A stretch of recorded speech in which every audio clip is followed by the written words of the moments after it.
भगवान श्री कृष्ण को मनाने, उनका आशीर्वाद पाने और उनकी उपासना में लीन हो जाने के लिए सबसे अद्भुत और कल्याणकारी दिन है श्री कृष्ण जन्माष्टमी। ये पर्व तमाम मनोकामनाओं की पूर्ति का वरदान लेकर आ रहा है।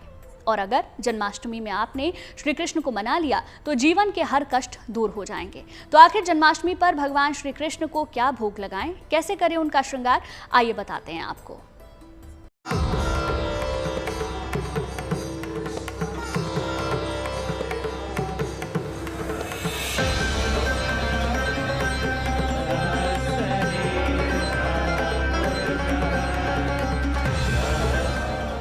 देश भर में जन्माष्टमी का पर्व धूमधाम से मनाया जाएगा,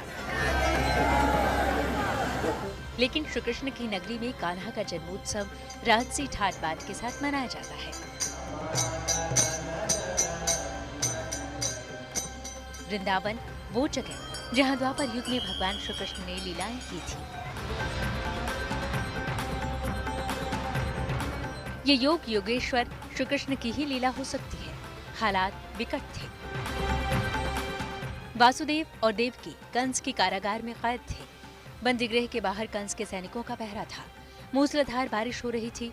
यमुना अपना रौद्र रूप दिखा रही थी। तभी मथुरा में कंस की कारागार में देवकी की 8वीं संतान के रूप में जन्मे थे श्री कृष्ण। आधी रात को उफनती यमुना में शेषनाग की छैया में गोकुल पहुंचे थे कान्हा।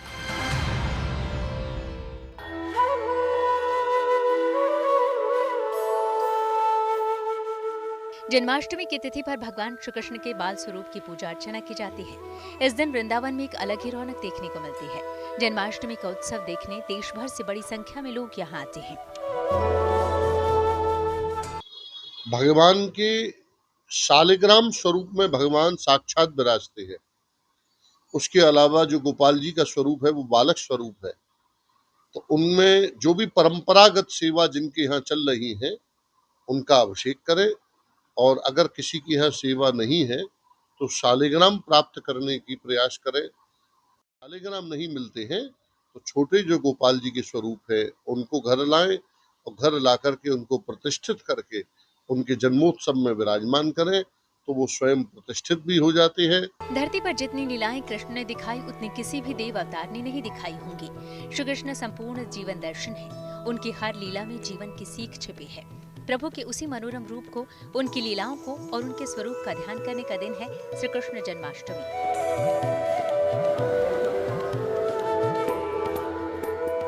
आप कहीं भी हो, भगवान कृष्ण की कृपा आप पर बरसेगी।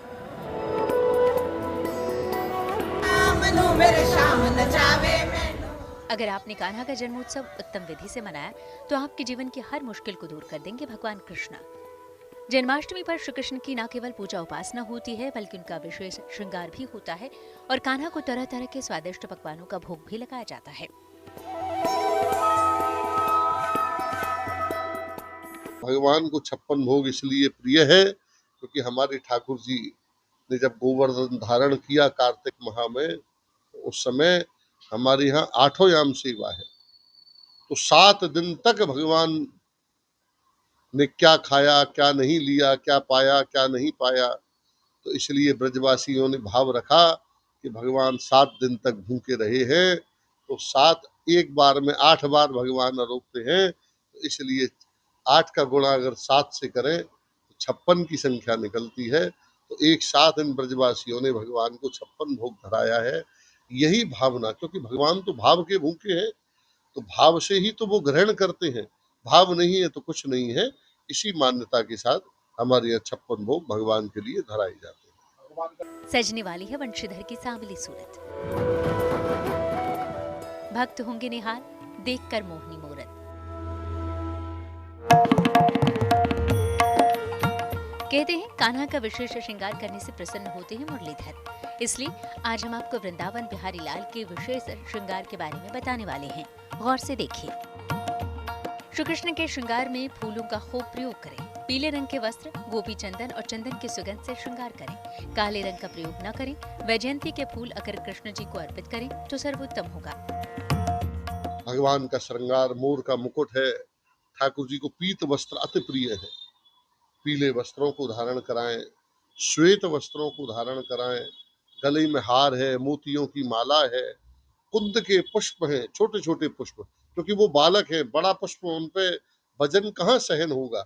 इसलिए सफेद जो पुष्प आते हैं कुंद के, तुलसी कुंद मंदार, तुलसी के पत्र उन पर चढ़ाइए। इस प्रकार से उनको श्रृंगार धारण कराया जाता है, जिससे बालक को कोई कष्ट न हो, बालक को कोई श्रम न हो। इस भाव को रखते हुए श्रृंगार धारण कराया। श्री कृष्ण की बाल लीलाओं के कारण पूरा वृंदावन उन पर मोहित रहता था। इसलिए जन्माष्टमी के दिन कृष्ण को भोग अर्पित जब करें तो विशेष रूप से ध्यान रखें कि अलग अलग व्यंजनों के भोग से अति प्रसन्न हो उठते हैं कान्हा। जानिए जन्माष्टमी पर क्या होगा श्री कृष्ण का प्रसाद। पंचामृत जरूर अर्पित करें, उसमें तुलसी दल भी जरूर डालें। मेवा, माखन और मिश्री का भोग भी लगाएं। कहीं कहीं धनिये की पंजीरी भी अर्पित की जाती है। पूर्ण सात्विक भोजन जिसमें तमाम तरह के व्यंजन हों, श्री कृष्ण को अर्पित किए जाते हैं। सृष्टि के पालक विष्णु के पूर्ण अवतार श्री कृष्ण, जगत पर कृपा बरसाने वाले तारणहार, पूरा ब्रजमंडल अब कृष्णमय हो गया है। तो आप भी जन्माष्टमी पर कान्हा के श्रृंगार और विशेष प्रसाद की तैयारी शुरू कर दीजिए, क्योंकि कान्हा आने वाले हैं और खुशियां लाने वाले हैं।